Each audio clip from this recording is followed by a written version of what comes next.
El destino de la polémica ley migratoria SB4 del estado de Texas está en manos de los tribunales. Una corte de apelaciones bloqueó temporalmente su implementación, mientras que el temor y la incertidumbre aumenta en las comunidades migrantes. El presidente Joe Biden, en busca del voto latino, hace un llamado desesperado para que lo ayuden a derrotar a Donald Trump, justo como ocurrió en el 2020. Autoridades federales unen esfuerzos con la policía local para combatir los crímenes violentos con armas de fuego en una importante ciudad del estado de California. El estado de Guerrero, México, sumido en la violencia sin control. La muerte de un estudiante normalista a manos de la policía ha desatado una crisis entre las autoridades. La estrella brasileña del fútbol, Dani Alves, saldrá de prisión tras pagar una millonaria fianza para enfrentar su condena en libertad. La sorpresiva decisión del juez causó todo tipo de reacciones a nivel internacional. Empujados por la pobreza, un joven y su familia escaparon de Guatemala hacia Estados Unidos. Ahora regresa a su tierra natal para representarla orgullosamente en los Juegos Olímpicos. Así iniciamos cierre de edición.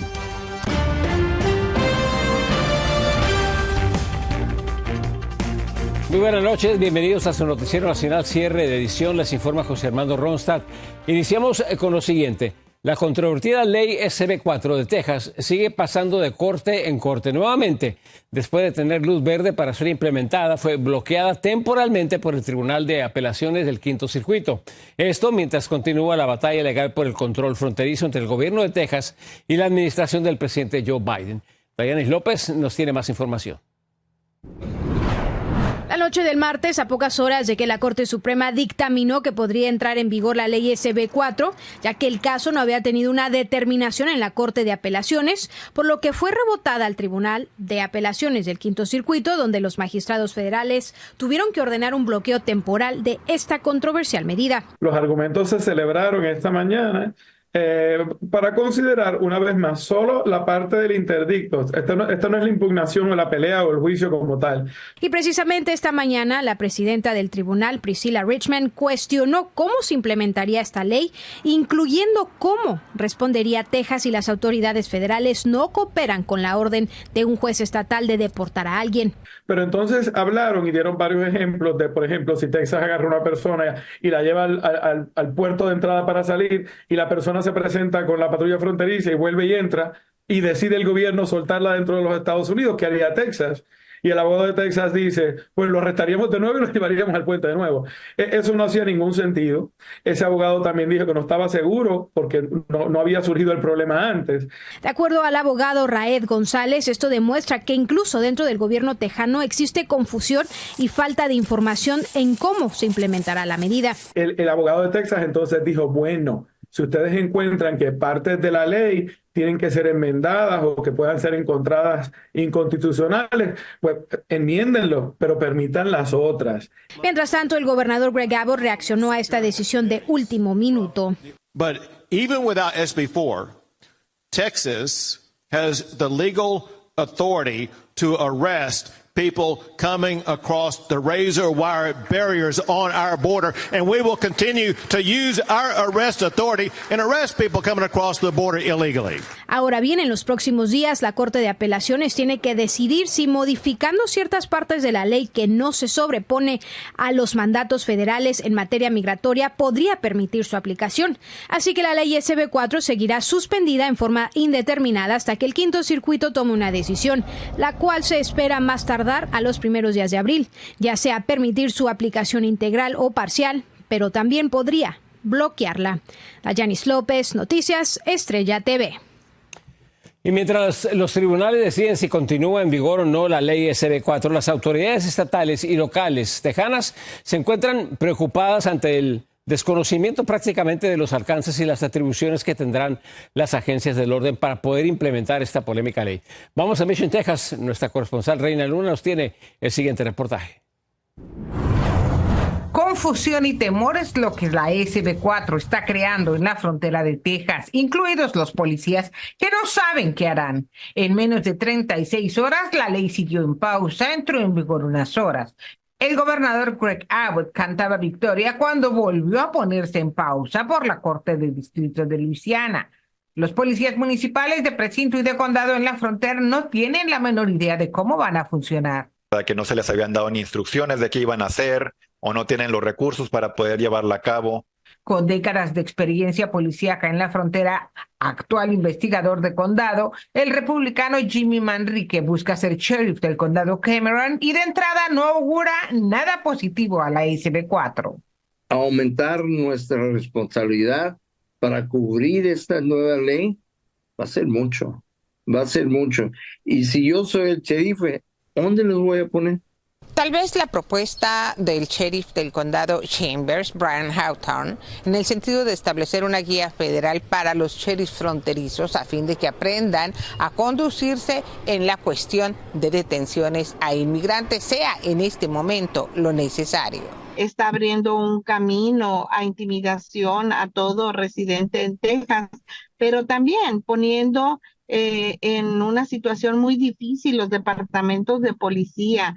El American Immigration Council condena la ley en sí, pero aún tienen la esperanza de que la SB4 sea bloqueada en corte. De lo contrario, advierten, se augura un desastroso precedente. Para empezar, habría significantes abusos a los derechos civiles, arrestos y deportaciones sin protección federal.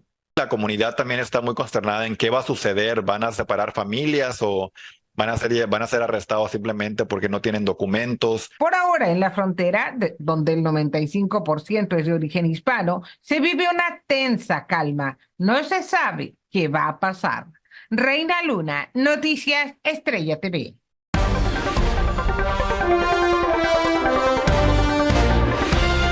Ante la posibilidad de que entre en vigor la ley antimigrante SB4 de Texas, si así lo decide la Corte de Apelaciones del Quinto Circuito, el gobierno del presidente de México, Andrés Manuel López Obrador, aseguró que la postura del vecino país será de rechazo para los inmigrantes que sean deportados mediante esta polémica ley.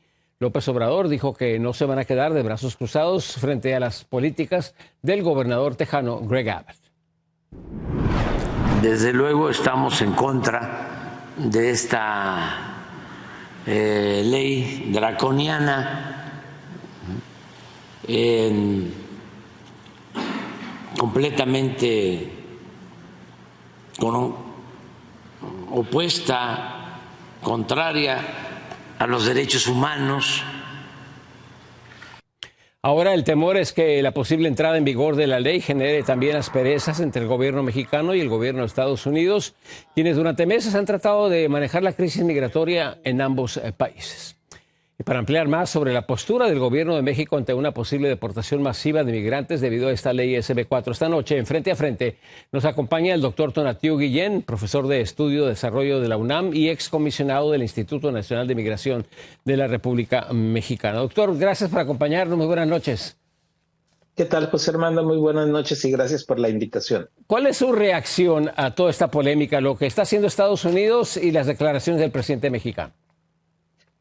Primero, es un giro muy dramático en el concepto de la persona en situación irregular en Estados Unidos, que pasa directamente a ser criminalizado y a tener incluso la posibilidad de terminar en una cárcel en Texas.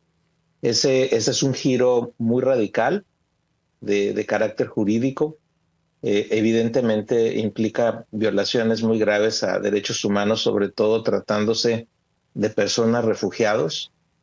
Como sabes, José Armando, los últimos 2 años sobre todo tenemos un flujo desde México y de otros países hacia la frontera de Estados Unidos. Son personas con perfil de refugio que huyen de sus países por diversos factores, pero la palabra correcta es una salida forzada de sus lugares de origen. Entonces terminar en un escenario en donde son criminalizados, pues de ahí de entrada es terrible. El segundo asunto importante que pues está en discusión en corte en Estados Unidos es si Texas tiene capacidad en materia migratoria.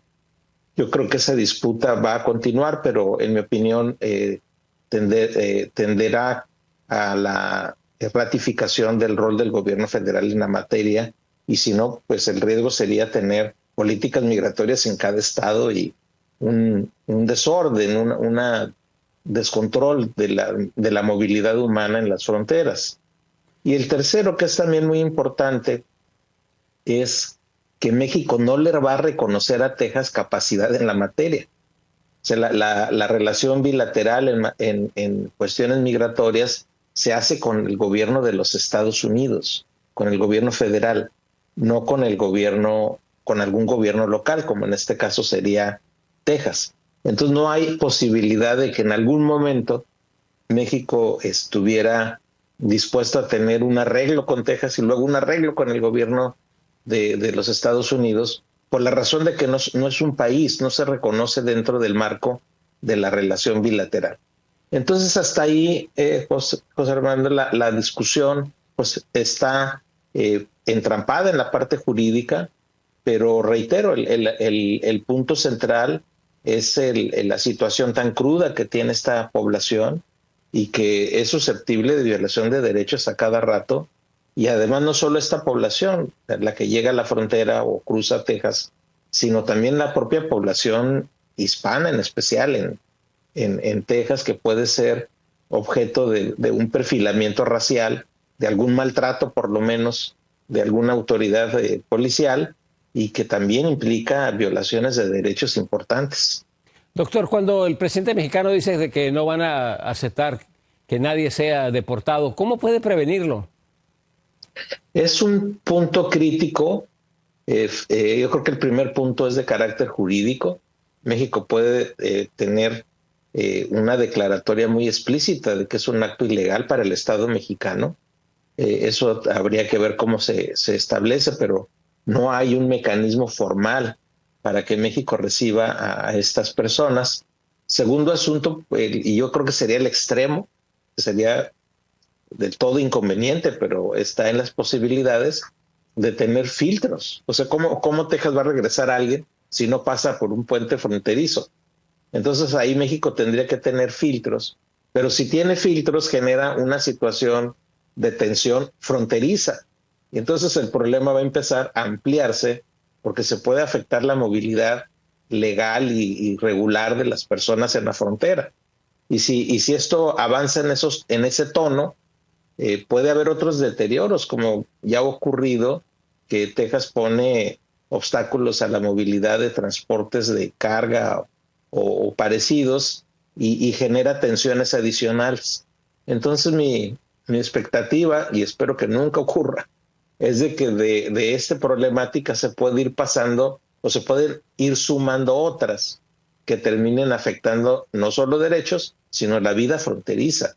Sería una coyuntura de gran tensión en la vida fronteriza en México y Estados Unidos, por lo menos en el área de Texas. Doctor, pues ya usted contestó muchas de las preguntas sin necesidad de hacérselas.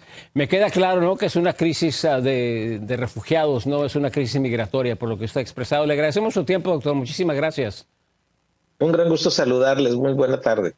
Gracias, muy bien. No se vayan, aún tenemos más información al regresar a Cierre de Edición. Migrantes varados en la frontera de México y Texas viven con la incertidumbre por la posible implementación de esta ley de la que estamos hablando, la SB4. Autoridades federales y locales unen esfuerzos para combatir los crímenes violentos en una importante ciudad del estado de California. Y un joven dreamer, un soñador, regresa a su país natal para representarlo orgullosamente en los próximos Juegos Olímpicos. La historia al regresar. Entre el miedo y la incertidumbre, así se encuentran cientos de migrantes en la frontera de Ciudad Juárez, Chihuahua, con El Paso, Texas, por el futuro de esta ley, la SB4. Vamos a Ciudad Juárez. Salvador Gómez nos tiene reacciones. Estancados en la línea fronteriza divisoria entre Ciudad Juárez, Chihuahua y El Paso, Texas, los migrantes se enteran de cómo se activa la ley SB4 y cómo después de unas horas se vuelve a congelar. Sin embargo, los elementos de la Guardia Nacional han impedido el paso de migrantes usando la fuerza. Bloquearon la ley temporal de Texas que permite detener a migrantes, o sea, que no nos pueden detener. Inmediatamente entramos un solo pie, nos sacan, nos empujan y nos golpean y nos dicen, nos vamos porque nos vamos para la casa. Más de un centenar de migrantes acampan a la orilla del río Bravo. Aquí esperan un descuido de los militares para correr e intentar entregarse a la patrulla fronteriza. Han pasado días y no han tenido éxito. La noticia sobre la ley SB4 los desanima, pero luego los alienta a intentar cuantas veces puedan. Hace 2 horas yo acabo de cruzar y los guardias me cogieron, pues me golpearon y nos pusieron en una fila y nos dijeron que le entreguen nuestra identidad, entregamos, nos hicieron sacar los pasadores, la correa, el correaje, todo. Lo quemaron en nuestro delante, o sea, como humillándonos a nosotros. Y hemos salido, pues nos han sacado de nuevo, por donde hemos entrado nos han sacado de nuevo. Ya han pasado 5 días después de que llegaron estos migrantes. Están pasando frío por las noches, se alimentan de un poco de pan y galletas. Saben las consecuencias de la ley tejana de activarse, mientras dicen solo queda insistir en su objetivo. La verdad ya no aguantamos más acá, no tenemos nada, ya no tenemos recursos para nada. ¿Qué sigue para ustedes? ¿Qué van a hacer? Esperar a ver qué podemos hacer, si nos ayudan ellos allá o podemos cruzar ilegalmente, así como hemos cruzado todas las veces, pero ahorita ya pusieron hasta perros. Ya ahorita nosotros somos como unos ladrones. Estos migrantes recibieron con gusto la noticia sobre el paro de la ley SB4, sin embargo dicen no sirve de nada ya que no han podido cruzar la frontera. En Ciudad Juárez, Salvador Gómez, Noticiero Estrella TV. El gobernador Ron DeSantis ahora amenaza con enviar a cualquier inmigrante haitiano que llegue a Florida, a Martha's Vineyard, en Massachusetts. DeSantis ya ha desplegado un operativo para interceptar embarcaciones que transporten ciudadanos haitianos para regresarlos antes de que desembarquen, pues alega que si llegaran a pisar tierra, no podrá regresarlos sin obtener autorización federal.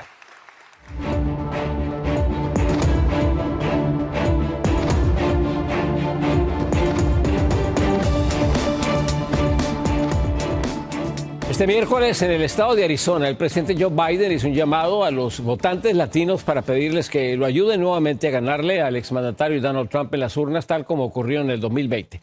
Wendy Castillo con reacciones.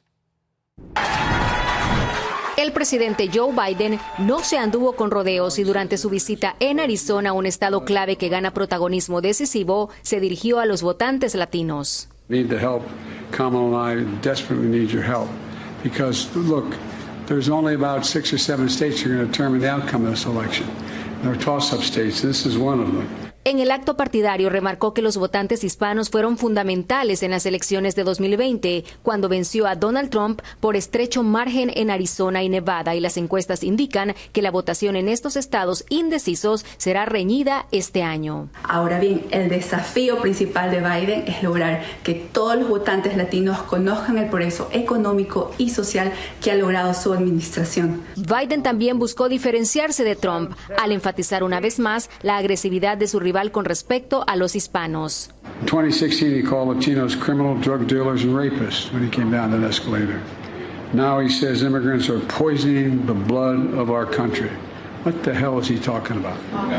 No, I'm serious. Think about it. We are, in fact, the reason we're as good as we are is because we are the most diverse country in the world.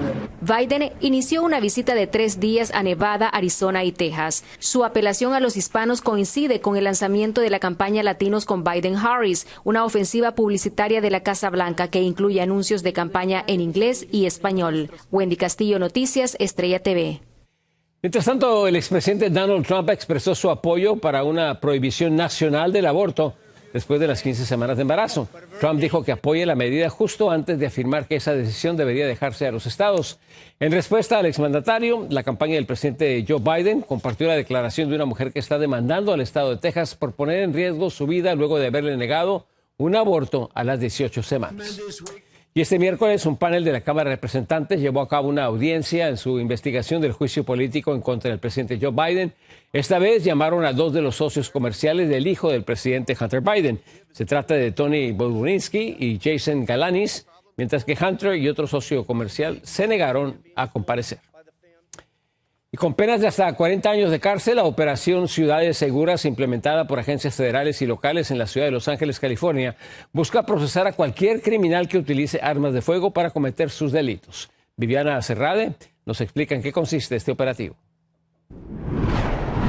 Los criminales violentos que utilizan armas de fuego por fin podrían pasar varios años tras las rejas, ya que el gobierno federal estaría por encargarse de sus sentencias.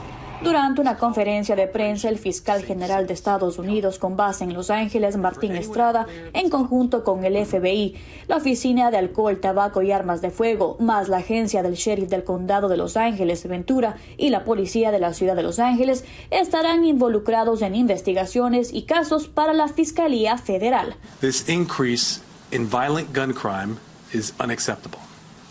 People in all neighborhoods, and I underline all, deserve to live in safety. La iniciativa de nombre Operación Ciudades Seguras permitirá identificar y utilizar la mejor inteligencia disponible. And for anyone out there that's contemplating engaging in this sort of conduct and committing a robbery involving a gun, such as the ones I've described, you should take note. There will be severe consequences for your actions.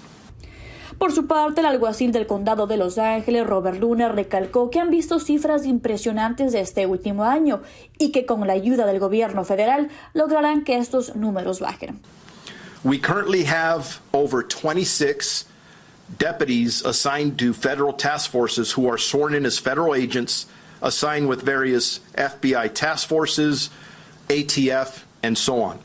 La operación Ciudades Seguras ya está rindiendo frutos, ya que recientemente un grupo de delincuentes quienes habían cometido 19 asaltos por toda la región a punta de pistola rodeaban y robaban a los clientes de farmacias y restaurantes. Y de ser sentenciados culpables bajo ley federal, los líderes de este grupo criminal podrían recibir hasta 40 años de cárcel. Para Noticias de Estrella TV, Viviana Serrade.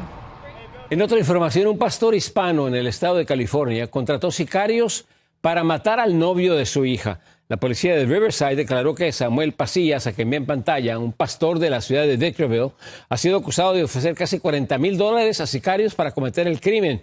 La víctima, que sí recibió múltiples disparos mientras manejaba su auto, se condujo a sí mismo al hospital después del ataque. El pastor ha sido acusado de intento de homicidio y se encuentra detenido bajo fianza de $1 millón. Al regresar en la segunda media hora de su noticiero nacional cierre de edición, como medida para combatir el cambio climático, la administración del presidente Joe Biden anunció una serie de reglas que dará más flexibilidad a los fabricantes de autos para regular las emisiones. Tenemos esto y mucho más al regresar. Aumenta la crisis en Guerrero, en la República Mexicana. Funcionarios toman las calles ante la escalada de violencia en ese estado.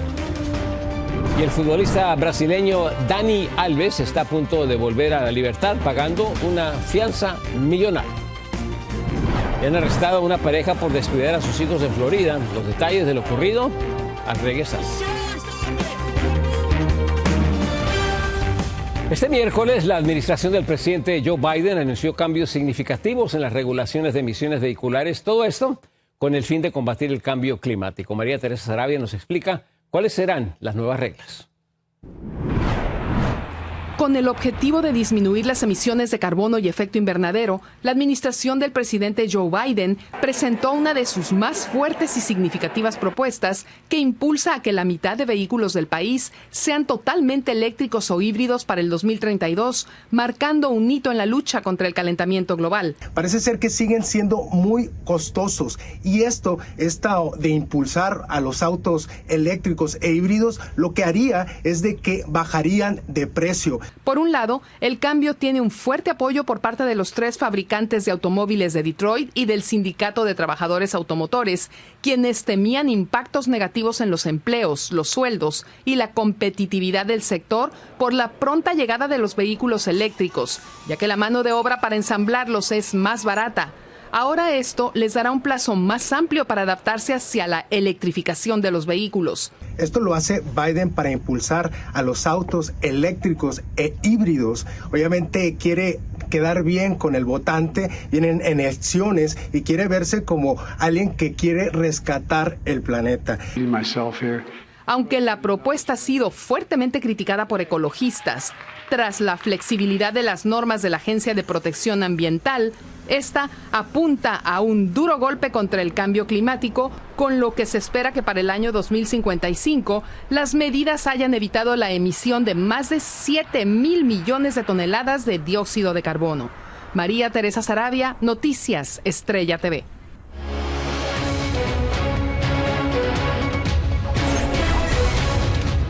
Número 5 en nuestro diario conteo latinoamericano. Continúa la ola de violencia en el estado de Guerrero, en la República Mexicana. Los homicidios son más frecuentes y la desesperación ya se ha apoderado de los funcionarios públicos.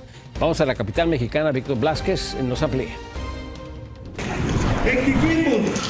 La crisis de gobierno que enfrenta Guerrero parece no tener una rápida salida. Está de más recalcar lo que pasó el 7 de marzo. Hace unas horas el Congreso local favoreció la decisión de la gobernadora Evelyn Salgado para destituir a la fuerza a la fiscal del estado Sandra Valdominos, quien no quería dejar su cargo, tras los reclamos por una presunta ejecución extrajudicial de un estudiante normalista el pasado 7 de marzo. ¡Y más para estudiantes! Ahora, 2 oficiales implicados fueron vinculados a proceso en un tribunal federal y llevarán su juicio en prisión por homicidio doloso y tentativa de homicidio. Pero a nivel local, pues sí, la propia Fiscalía del Estado pues hizo unas cochinadas en la investigación, pues nunca logró abonar a que no hubiera impunidad.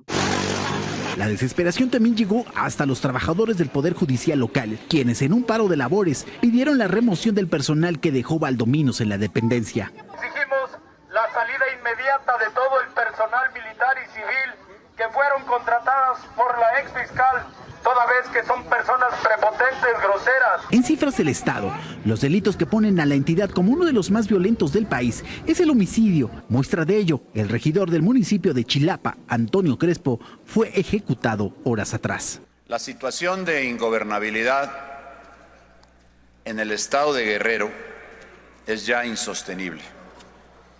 La omisión de autoridades frente a lo que ocurre no tiene referentes. La gobernadora de la entidad, Evelyn Salgado, quiere hacer una limpia, mientras 2 de sus dependencias estratégicas como la de Gobernación y la Fiscalía local están sin dirigencia en las calles. Los reclamos por la seguridad y la paz simplemente no ceden. En Ciudad de México, Víctor Blázquez, Noticias, Estrella TV. Pasamos a otra información. En un fallo inesperado, un juez le ha otorgado la libertad bajo fianza al futbolista brasileño Dani Alves tras estar 14 meses tras las rejas acusado de abuso sexual. Pero ¿bajo qué condiciones va a salir? Laura Ortega con los detalles.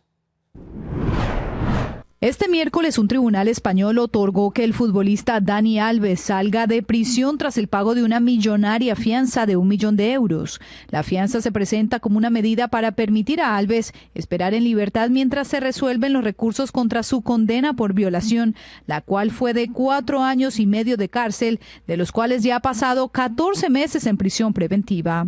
Anteriormente, la posibilidad de obtener la libertad bajo fianza había sido rechazada porque la Fiscalía argumentaba riesgo de fuga. Tenemos que esperar la resolución.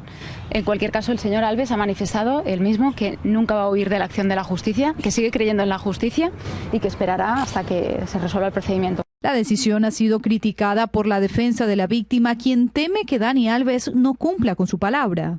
I per mi ha d'avui, que només han passat 3 mesos, aquestes circumstàncies es mantenen, però a més amb una condemna, no? Amb uns fets provats per un delicte de violació. Per tant, per mi el risc ara és més alt. Sin embargo, para obtener la libertad, el exdefensa del Barcelona tiene varias condiciones, entre ellas entregar sus pasaportes tanto brasileño como español, además de mantenerse alejado de la víctima y abstenerse de comunicarse con ella por cualquier medio o procedimiento. Tras la resolución, los catalanes reaccionaron con enojo por la posible liberación del histórico defensa del Club Barcelona. Sembla una vergonya i una vegada més demostrar que les dones no importem, que els nostres drets no importen y que si tens diners y ets un home pots fer el que vulguis y no pagarás. Se prevé que Dani Alves salga tan pronto esta noche de miércoles o la madrugada del jueves, tan pronto deposite la suma de la fianza al juzgado, que esta vez va a ser asumida por el padre del también futbolista, amigo y compañero de Alves, Neymar Jr., a quien también recurrió para pagar la indemnización de $150,000 a la víctima por tener congeladas sus cuentas. Para Noticias, Estrella TV, Laura Ortega. Continuamos en España porque este miércoles la policía registró la casa del expresidente de la Federación Española de Fútbol, Luis Rubiales. Esto como parte de una investigación de corrupción por contratos irregulares de los últimos 5 años, mismos que estuvo Rubiales a cargo. También agentes registraron las oficinas de la Federación y se conoce que tan pronto Rubiales regrese al país va a ser arrestado. Y Fondo de las Naciones Unidas para la Infancia, UNICEF, mostró su preocupación por la incursión militar israelí en Rafah, al sur de Gaza. El portavoz de la organización advirtió de consecuencias catastróficas si Israel invade la ciudad fronteriza. We've never had so many children in Gaza in need of medical support, be it from malnutrition or sicknesses or the wounds of war, and barely a third of hospitals are partially functioning. La advertencia es que más de la mitad de la población está en riesgo mientras los combates continúan y aumentan las preocupaciones por hambruna total. En otra información, un barco cisterna lleno de químicos se volcó y hundió en el mar de Corea del Sur, dejando un saldo mortal. El barco transportaba 11 tripulantes, de los cuales 8 perdieron la vida. 1 sobrevivió y otros 2 continúan desaparecidos. Las autoridades dijeron que el buque transportaba más de 900 toneladas de ácido corrosivo y por ahora no se ha reportado fuga alguna.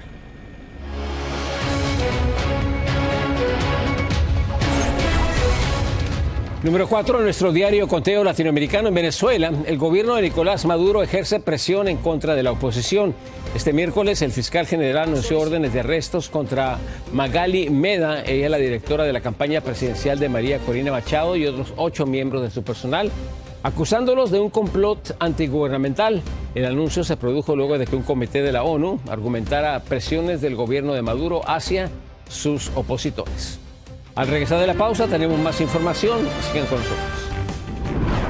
Implementan el uso de inteligencia artificial entre estudiantes del segundo distrito escolar más grande del país. Y un joven soñador, un dreamer, va a representar a su país natal en las Olimpiadas de París. Al regresar, le contamos su historia. Este miércoles, el Distrito Escolar Unificado de Los Ángeles, California, presentó una herramienta de inteligencia artificial que busca personalizar la enseñanza de los estudiantes. La implementación de esta nueva aplicación tiene dividido a los padres de familia. Melissa Henao nos explica. Puede convertirse en el mejor asistente personal de nuestros estudiantes en cualquier momento y lugar, 24/7, de noche y de día. Y esa es la idea, que Ed se convierta en la plataforma en la que los estudiantes encuentren todo lo que necesitan saber. Lo primero sería analizar en qué nivel educativo se encuentra y de ahí diseñarle un plan de estudio. Recogerá los datos, los analizará y luego creará un sistema igual, una burbuja de conocimiento, de innovación, de comodidad, una programación de recompensas e incentivos para 540,000 estudiantes. Además, pretenden que se convierta en una herramienta clave para combatir el ausentismo en las escuelas, pues la aplicación puede despertar al estudiante, recordarle sus horarios y hasta avisarle a qué horas pasa el bus escolar por su casa. Aún así, entre los padres las opiniones están divididas. Yo no comparto en que mis hijos estén siempre frente a un televisor. No creo que la inteligencia artificial vaya a sobreponerse sobre lo que los padres le podemos dar a ellos. Me encantó, está súper cool, como dice, porque es una nueva tecnología para ayudarnos a nosotros como padres y a nuestros hijos también. Sí, claro que da miedo, pero como ser humano hay cosas de que no las sabemos y no tenemos el tiempo. Aquí en Estados Unidos el tiempo es el que no alcanza. Me gusta la plataforma porque me ayuda con mi tarea. También me ayuda con mi tarea y aprender muchas cosas. Y aunque a muchos les preocupa exponer su información personal en este tipo de plataformas, el distrito aseguró que la protección de datos también es prioridad. Si bien para muchos esta tecnología representa una amenaza para los profesores, la idea es que se complementen el conocimiento y la experiencia humana con las ventajas de la inteligencia artificial. Informó Melissa Henao para Estrella News. A continuación, las noticias y las imágenes más impactantes del día con Laura Ortega. Laura. Hola José Armando, muy buenas noches. Vamos con un repaso de las historias que están dando de qué hablar. Un hombre en Nueva York está buscando por todos los medios que le regresen a su querido caimán de 750 libras. Esto luego de ser confiscado por las autoridades. Tony Caballaro argumenta que el reptil llamado Albert, de 34 años, es parte de su familia y vivía en un apartamento personalizado para sus necesidades. Y miren esto, en Virginia Occidental un hombre protagonizó una peculiar escena mientras se llevaba a cabo una persecución en su jardín. Sin inmutarse, el hombre tranquilamente observó todo el operativo disfrutando de su taza de café. Su esposa dijo que mientras ella estaba muerta de miedo, su marido solo estaba gozando del momento. Al final, el presunto delincuente fue arrestado. Y una familia de Georgia tuvo unas vacaciones desafortunadas en Daytona Beach, Florida, después de que los padres de 2 menores fueran encontrados desmayados por consumir alcohol, mientras que los niños de 5 y 7 años se encontraban nadando solos en una piscina muy lejos de ellos. La pareja fue arrestada por negligencia infantil y posesión de alcohol en la playa. Y es oficial, Jonathan la tortuga fue declarada como el animal terrestre y en cautiverio más viejo del mundo. Hace algunas semanas el World Guinness Record le concedió el honor a este enorme reptil de 191 años. Jonathan es tan famoso que además de recibir la visita de miles de turistas del mundo, ha contado con la presencia de figuras de la realeza como el rey Jorge III y hasta la reina Isabel II, que lo visitaron hace solamente unos 83 años. Con esto terminamos las noticias más impactantes del día.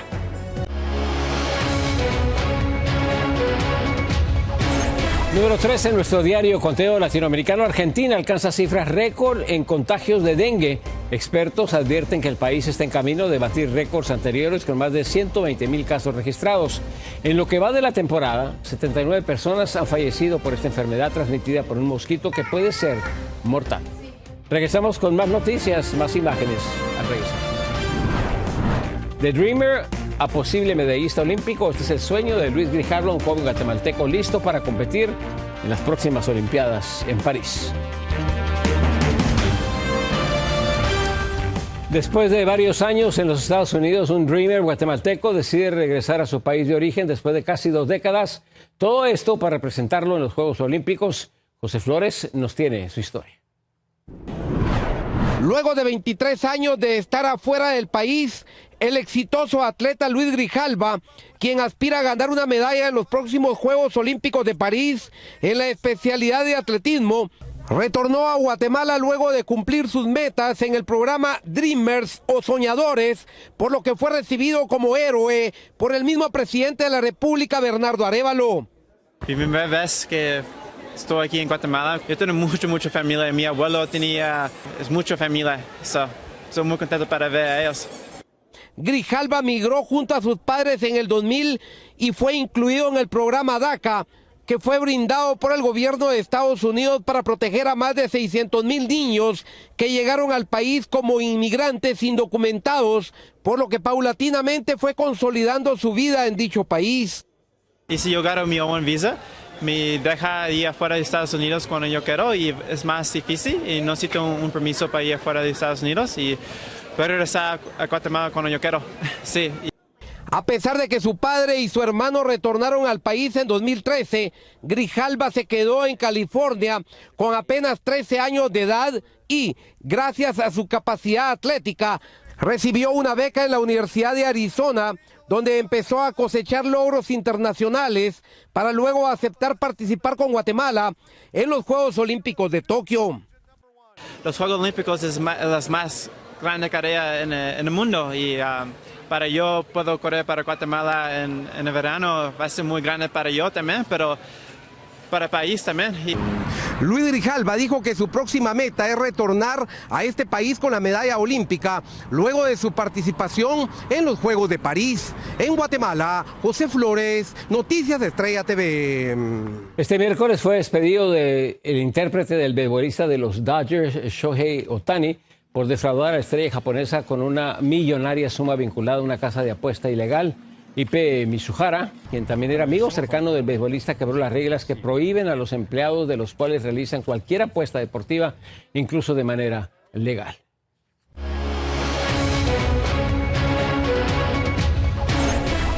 Número 2 en nuestro diario Conteo Latinoamericano. Una devastadora sequía está dejando sin agua a Chile luego de 15 años de escasa lluvia. La presa de Cogoti, con capacidad de 5.300 millones de pies cúbicos, se ha secado por completo. Los pobladores se encomiendan a Dios para sacar adelante la agricultura y el ganado. Según el Instituto de Recursos Mundiales, la nación andina corre el peligro de quedarse sin suministro de agua para el año 2040. Regresamos con más información. Los invitamos a que sigan con Cierre de Edición.